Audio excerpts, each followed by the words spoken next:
The bacteria associated with bleeding gums can travel into the bloodstream and pose a threat to other parts of your body.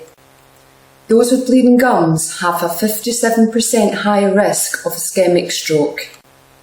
Respiratory disease are more prominent in those with bleeding gums. A recent premature infant death in California has linked the mother to having periodontal disease and bleeding gums. There are many home remedies for bleeding gums, and for the most part, they do stop your gums from bleeding. The problem is that they almost always start bleeding again, usually within a week or two. Simply click the link below the video to find out more.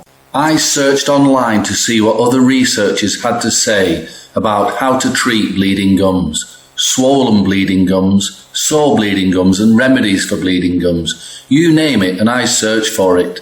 And whilst many offered good suggestions like gargling with salt or bleeding gum homeopathic remedies, they just never worked for me.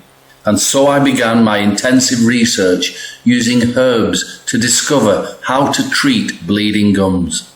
More importantly, how to stop bleeding gums. And I discovered an amazing remedy. Simply click the link below the video to find out more.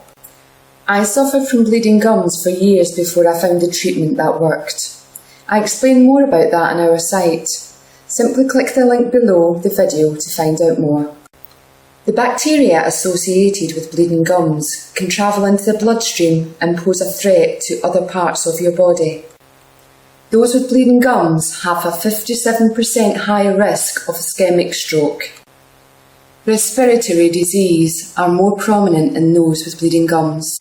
A recent premature infant death in California has linked the mother to having periodontal disease and bleeding gums. There are many home remedies for bleeding gums, and for the most part, they do stop your gums from bleeding.